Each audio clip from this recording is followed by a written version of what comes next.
പുതുക്കാടിൻ്റെ സ്വന്തം NDA സ്ഥാനാർത്ഥി Parameswaran A എന്ന നാഗേഷ് ഏട്ടനോട് കൂടുതൽ കാര്യങ്ങൾ ചോദിച്ചറിയാം. നാഗേഷേട്ടാ, പ്രവർത്തനമൊക്കെ എവിടെ എത്തി? ഭാരതീയ ജനതാ പാർട്ടിയെ ദേശീയ ജനാധിപത്യ സഖ്യത്തിൻ്റെ സ്ഥാനാർത്ഥിയായി എന്നെ പ്രഖ്യാപിച്ചതിന് ശേഷം ഏറ്റവും നല്ല രീതിയിൽ എല്ലാ പഞ്ചായത്തുകളിലും എത്താൻ സാധ്യമായി. ഒരു 2 ദിവസം കൊണ്ട് നമ്മുടെ സംഘടനാ പ്രവർത്തകന്മാർ സമസ്ത മേഖലയിലും ഇന്ന് 2 മുന്നണിക്കും അപ്പുറത്തേക്ക് എത്തുന്ന രീതിയിലേക്ക് പ്രവർത്തനം നടത്തിക്കൊണ്ടിരിക്കുന്നു. 8 പഞ്ചായത്തുകളിലും ഭാരതീയ ജനതാ പാർട്ടിയുടെ തെരഞ്ഞെടുപ്പ് കൺവെൻഷൻ പൂർത്തിയായി. വ്യാഴാഴ്ച മണ്ഡലം കൺവെൻഷനും അതിനോട് മുമ്പ് തന്നെ എല്ലാ ബൂത്തുകളിലും കൺവെൻഷൻ നടക്കാൻ പോവുകയാണ്. തികഞ്ഞ ആത്മവിശ്വാസമുണ്ട്. കഴിഞ്ഞ ലോക്സഭാ തെരഞ്ഞെടുപ്പിൽ ഭൂരിപക്ഷം നേടിയത് മാത്രമല്ല, ഈ മണ്ഡലത്തിലാണ് ഏറ്റവും കൂടുതൽ താമരയിൽ ആളുകൾ വോട്ട് രേഖപ്പെടുത്തിയത്. കഴിഞ്ഞ കാലഘട്ടങ്ങളിൽ 2 മുന്നണികളും നടത്തിയ വികസന മുരടിപ്പ് തുറന്നു കാണിക്കുന്നതിനോടൊപ്പം ഈ നിയോജക മണ്ഡലത്തിൻ്റെ ആ വികസനത്തിന് വേണ്ടിയുള്ള കൃത്യ കാഴ്ചപ്പാട് ജനമധ്യത്തിൽ അവതരിപ്പിച്ചുകൊണ്ടാണ് ദേശീയ ജനാധിപത്യ സഖ്യം തെരഞ്ഞെടുപ്പിനെ നേരിടുന്നത്.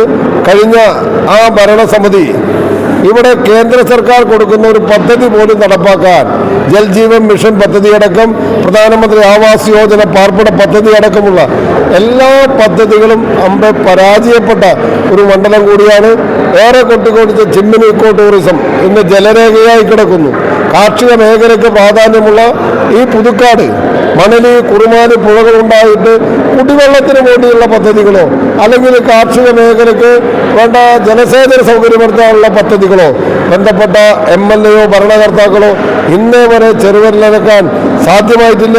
വന്യജീവി ആക്രമണം നടക്കുന്ന ഏറ്റവും കൂടുതൽ വരന്തരപ്പള്ളി സെന്ററിലടക്കം കാട്ടാനകൾ ഇറങ്ങി വരുന്ന സ്ഥിതിയിലേക്കാണ് മണ്ഡലം കഴിഞ്ഞ കാലഘട്ടം. ഒരു ചെറുവിരലനക്കാൻ സാധ്യമായിട്ടില്ല.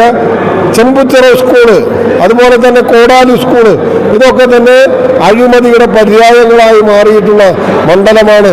അതുകൊണ്ട് ഈ മണ്ഡലത്തിൻ്റെ പരമ്പരാഗത വ്യവസായമായ ഓട് വ്യവസായം തകർന്ന് തരിപ്പണമായി ഓട്ട് കമ്പനികൾ മാത്രമായി നിൽക്കുന്ന ഒരു മണ്ഡലം. അതുകൊണ്ട് ഇതിനെക്കുറിച്ച് കൃത്യമായി ജനമധ്യത്തിൽ അവതരിപ്പിച്ച് ഈ മണ്ഡലത്തിൻ്റെ സമഗ്രമായ വികസനമാണ് ഭാരതീയ ജനതാ പാർട്ടി ജനങ്ങൾക്ക് മുന്നിൽ അവതരിപ്പിക്കുന്നത്. അതുകൊണ്ട് 100% ആത്മവിശ്വാസമുണ്ട്. കേരള രാഷ്ട്രീയ ചരിത്രം മാറ്റിമറിച്ച തൃശ്ശൂർ പാർലമെന്റ് മണ്ഡല തെരഞ്ഞെടുപ്പ് പോലെ തന്നെ ഈ പുതുക്കാട് യാതൊരു സംശയം വേണ്ട, മെയ് മാസം 4-ാം തീയതി പെട്ടി തുറക്കുന്ന സമയത്ത് അത് താമര വിരിയുമെന്ന കാര്യത്തിൽ ഭാരതീയ ജനതാ പാർട്ടിയുടെ പ്രവർത്തകന്മാർക്കോ ഞങ്ങൾക്കോ യാതൊരു സംശയവുമില്ല. 100% വിജയം ഉറപ്പാക്കിക്കൊണ്ടുള്ള പ്രവർത്തനമാണ് ഞങ്ങൾ മുന്നോട്ട് പോയിക്കൊണ്ടിരിക്കുന്നത്. ജയിച്ചു കഴിഞ്ഞിട്ടുണ്ടെങ്കിൽ പുതിയതായിട്ട് എന്തൊക്കെ പുതിയ പദ്ധതികൾ വല്ലതും പറയാനുണ്ട? വളരെ കൃത്യമായി ജനങ്ങൾക്ക് മുന്നിൽ ദേശീയ ജനാധിപത്യ സഖ്യം ജയിച്ചാൽ എന്തൊക്കെ പദ്ധതികൾ കൊണ്ടുവരുമെന്നുള്ളത് കൃത്യമായി ഞങ്ങൾ പ്രകടന പത്രികയിൽ ഉൾപ്പെടുത്തിയിട്ടുണ്ട്. നേരത്തെ പറഞ്ഞ ആറ്റപ്പള്ളി റെഗുലേറ്റർ കം ബ്രിഡ്ജ് എന്നും CPM-കാരൻ ഉദ്ഘാടനം ചെയ്യുന്ന പോലെയല്ല, അതിൻ്റെ എല്ലാ കാര്യങ്ങളും കൃത്യമായി പഠിച്ച് 2, 3, 4 പഞ്ചായത്തുകൾക്ക് ഉപകാരപ്രദമായിട്ടുള്ള ആ പദ്ധതി കൃത്യമായിട്ട് നടപ്പാക്കും. മണലി കുറുമാലി പുഴകളെ ബന്ധിപ്പിക്കുന്ന ആ ജൽജീവൻ ജലസേചന സൗകര്യം ഉപയോഗപ്പെടുത്തിക്കൊണ്ട് കൃഷിക്കും കുടിവെള്ളത്തിനും വേണ്ടിയുള്ള പദ്ധതികൾ രൂപീകരിക്കും. ചിമ്മിനി ഇക്കോ ടൂറിസം കേരളത്തിൻ്റെ ഏറ്റവും പ്രധാനപ്പെട്ട ടൂറിസ്റ്റ് പദ്ധതിയായി ഞങ്ങൾ കൊണ്ടുവരും. പരമ്പരാഗത വ്യവസായ മേഖല സംരക്ഷിക്കും. കേന്ദ്ര സർക്കാർ നടപ്പാക്കുന്ന എല്ലാ പദ്ധതികളും വളരെ നല്ല രീതിയിൽ വേഗത്തിൽ നടപ്പാക്കാൻ പരിശ്രമിക്കുക. അങ്ങനെ നിരവധി കാര്യങ്ങൾ ഈ മണ്ഡലത്തിൻ്റെ സമസ്ത മേഖലയിൽ തൊട്ടറിയുന്ന കാര്യങ്ങൾ മുന്നിൽ വച്ചുകൊണ്ടാണ് ഈ തെരഞ്ഞെടുപ്പിനെ നമ്മൾ നേരിടുന്നത്. എല്ലാ വിജയാശംസകളും നേരുന്നു.